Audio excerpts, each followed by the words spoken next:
હાલો મિત્રો, સ્વાગત છે તમારું મારી channel art craft and DIY with me. તો આજે આપણે એક આ કાર્ડબોર્ડ બોક્સ લીધું છે અને તેનો યુઝ આપણે કેવી રીતે કરવાના છીએ તે આગળ જોઈએ. મારી ઘરે સિલાઈ મશીન તો છે, પણ કેટલા વર્ષોથી હું તેના ઉપર કપડું કે બીજી કંઈ પણ વસ્તુ ઢાંકીને યુઝ કરતી હતી. પણ આજે મને વિચાર આવ્યો કે આ બોક્સમાંથી જ હું એનું સરસ મજાનું કવર બનાવી નાખું.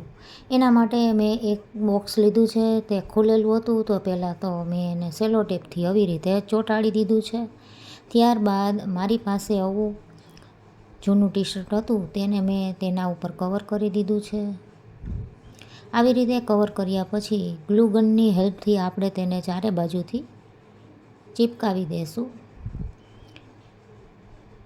જો આમાં હોલ છે તે ના દેખાય એવી રીતે મેં એને સરસ સેટ કરી દીધું છે. શું તમારી પાસે પણ સિલાઈ મશીન છે અને તમે પણ કવરનો આવો જુગાડ કરવા માગતા હો તો તમે આવી રીતે બનાવી શકો છો. જો મારો વિડીયો પસંદ આવતો હોય તો મારી ચેનલને સબસ્ક્રાઈબ કરવાનું ના ભૂલતા અને વિડીયોને લાઈક અને શેર કરો, જેથી બીજા લોકો પણ આવું ડીઆઈવાય કરી શકે. અને સાવ ઝીરો કોસ્ટ ડીઆઈવાય છે. આપણે આમાં એક પણ પૈસાનો ખર્ચ નથી અને આપણું સરસ મજાનું મશીનનું કવર તૈયાર થઈ જશે.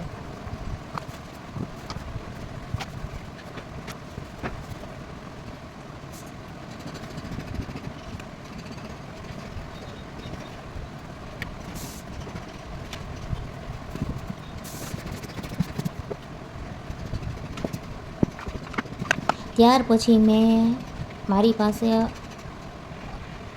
મારા દીકરા પાસે એક મોટો ટ્રક હતો, એના વ્હીલ મેં લીધા છે અને તે ટ્રક તો તૂટી ગયો, એને ફેંકી દીધો છે. પણ આ વ્હીલ મેં સાચવીને રાખેલા, તેને આપણે આવી રીતે ચારે બાજુ લગાડી દઈશું. અને વધારાનું મારી પાસે જે ફેબ્રિક હતું થોડું ઘણું બચેલું કુર્તીનું, તેને મેં આવી રીતે બારીની જેમ આમાં ગ્લુ ગનની હેલ્પથી ચોંટાડી દીધું છે, તમે જોઈ શકો છો. જેથી આપણું કવર છે એક બસની ડિઝાઇનમાં તૈયાર થઈ જશે. તમને પણ હવે તો ખ્યાલ આવી જ ગયો હશે.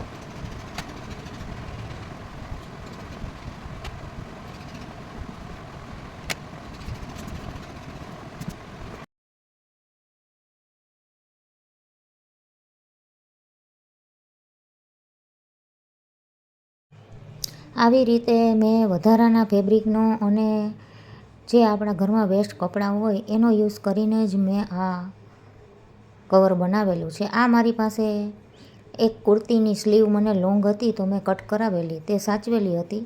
તેના મેં બે સાઈડ પોકેટ લગાડી દીધા છે આવી રીતે, જેથી આપણે તેમાં ગમે તે વસ્તુ રાખી શકીએ અને આપણને જ્યારે જોતી હોય ત્યારે ઝડપથી મળી પણ જાય. હવે વ્હીલની વચ્ચેના ભાગમાં મારે કંઈક લગાડવું હતું, એટલે મેં આવી રીતે એક ડ્રોઈંગ પેપર લઈને સર્કલ કટ કરીને લગાડ્યું છે. પણ પછી એનો બહુ ગેટઅપ નહોતો આવતો, એટલે મેં પાછું તેમાં ફેરફાર કરેલો છે. અને બસની આગળના ભાગમાં મેં આવી રીતે જે લેફ્ટઓવર ફેબ્રિક હોય તેને આવી રીતે કટ કરી અને આગળની સાઈડ પણ આનું પોકેટ જ બનાવ્યું છે, જેથી આપણે તેમાં મોટી વસ્તુ કંઈ પણ કાતર અથવા તો મેઝર ટેપ ગમે તે વસ્તુને ઓર્ગેનાઇઝ કરી શકીએ છીએ અને આપણી વસ્તુ ઝડપથી આપણને મળી પણ જાય છે. આવા ને આવા ડીઆઈવાય જોવા માટે મારી ચેનલને સબસ્ક્રાઈબ કરવાનું ના ભૂલતા.